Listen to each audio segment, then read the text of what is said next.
Who are you under there?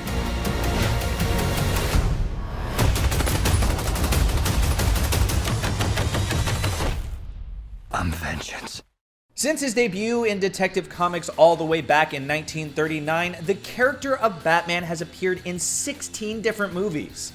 From early costume tights to feature-length live-action films, Batman has run the whole spectrum of genres in both live-action and animation. In his film franchises, Batman has turned into Lego blocks, been reduced to camp, and firmly grounded in reality. The newest iteration from filmmaker Matt Reeves is taking audiences all the way back to his detective roots. So, without further ado, and no spoilers, here is everything you need to know before you watch The Batman. Over the course of the various Batman-related films, audiences have mostly seen one repeated introduction to the character. Generally, the murder of Bruce Wayne's parents, followed by scenes of a young Bruce training to become the legendary hero, while juggling his dual identity as a rich orphan playboy and his caped crime-fighting persona. The Batman does not present a young Wayne, but instead presents a young Batman. This film is set during the second year of Bruce Wayne's exploits as a vigilante. There is a serial killer on the loose, dubbed the Riddler because he leaves riddles at each crime scene. Once the riddles begin to mention the Batman specifically, Gotham's Lieutenant Jim Gordon teams up with the anonymous masked hero in an attempt to catch the killer before the Riddler can strike again. When the riddles begin to connect Batman to his tragic past, this particular case becomes more personal for the Caped Crusader. The Batman is also an origin story for Selina Kyle, who is on her own mission to learn the truth about her past. Kyle, of course, is given the name of the beloved character of Catwoman. In her attempt to find answers, she'll tangle with the worst of Gotham's criminal underworld, including mob boss Carmine Falcone and Falcone's right-hand man, the Penguin. When Selina's search for answers leads directly to the Batman, the duo, both loners with an eye on revenge, find solace in one another after realizing that for the first time in each of their lives, they discovered someone who truly understands their pain and desperation.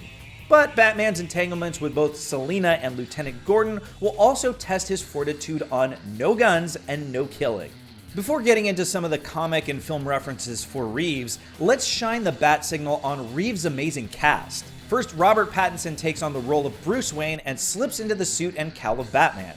Though most know Pattinson from his Twilight films at the start of his career, it's not his association with playing a sullen vampire in the past that makes Pattinson a perfect choice. Since starring in the popular YA series, Pattinson has remade himself by working with some of the most exciting indie directors, like the Safdie brothers for Good Time, Robert Eggers for The Lighthouse, and James Gray for The Lost City of Z.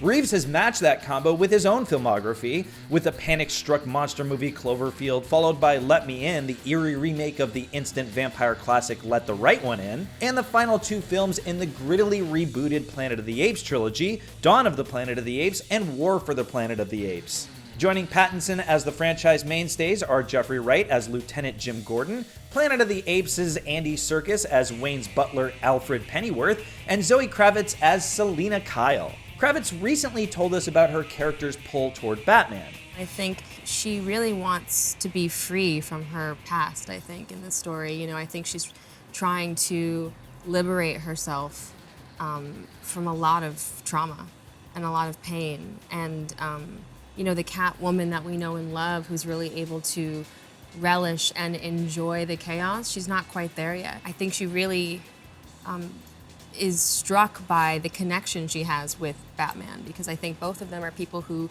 never feel seen or connect to anybody. And I think it's a little scary to meet someone who affects you the way that we affect each other. Other cast members include John Turturro as Carmine Falcone, and Peter Sarsgaard plays District Attorney Gil Colson. The Batman's villains take two of the most outlandish 90s movie villains and grounds them inside Gotham with more reality-based personas. Deep in the criminal underworld and deep inside a mountain of makeup is Colin Farrell as the Penguin.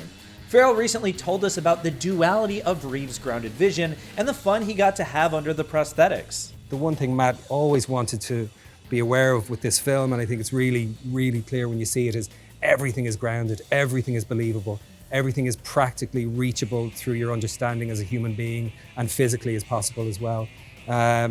but the makeup and the thing, yeah. So that was fun. Paul Dano will play the Riddler, whose civilian identity in the film, Edward Nashton, is one of his known aliases in the pages of DC Comics. Dano's take on the Riddler promises to be far different from Jim Carrey's in Batman Forever. Right from the get-go of Matt's script, he had a really clear point of view of what he was bringing to this film.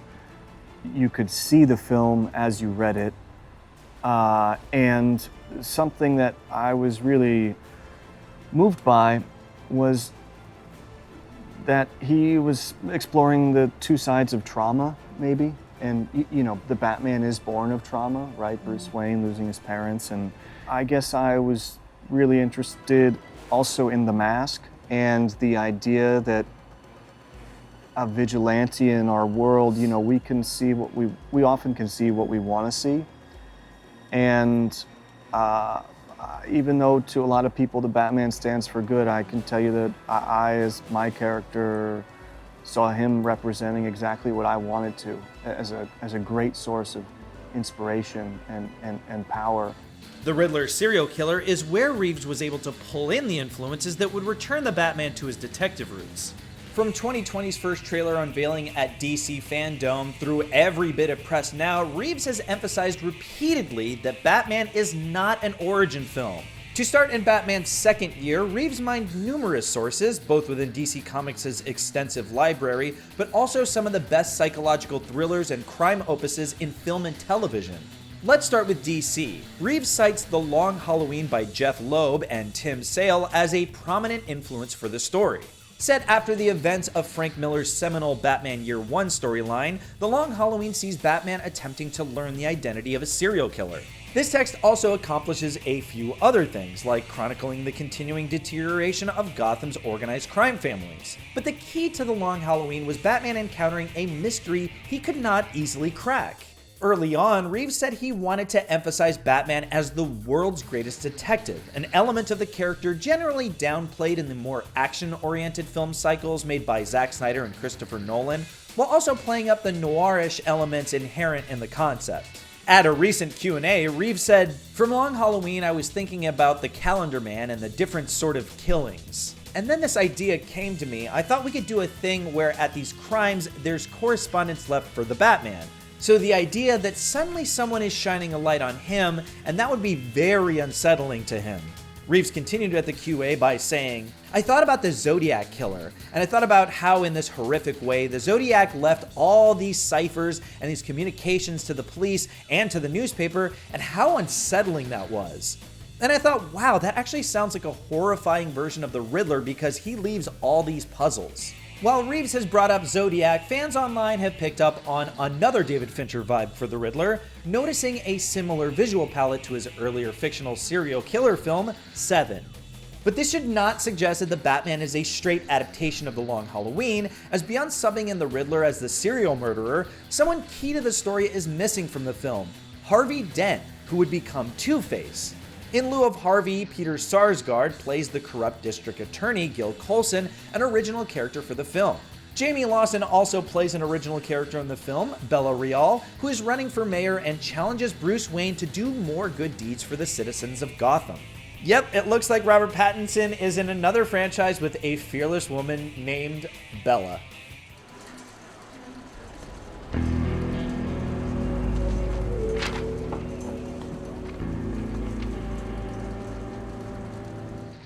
For Pattinson, however, instead of The Long Halloween, Reeves suggested that the actor read Darwin Cook's Ego, which details Bruce Wayne's grappling with Batman's moral code and whether he wants to continue crime fighting.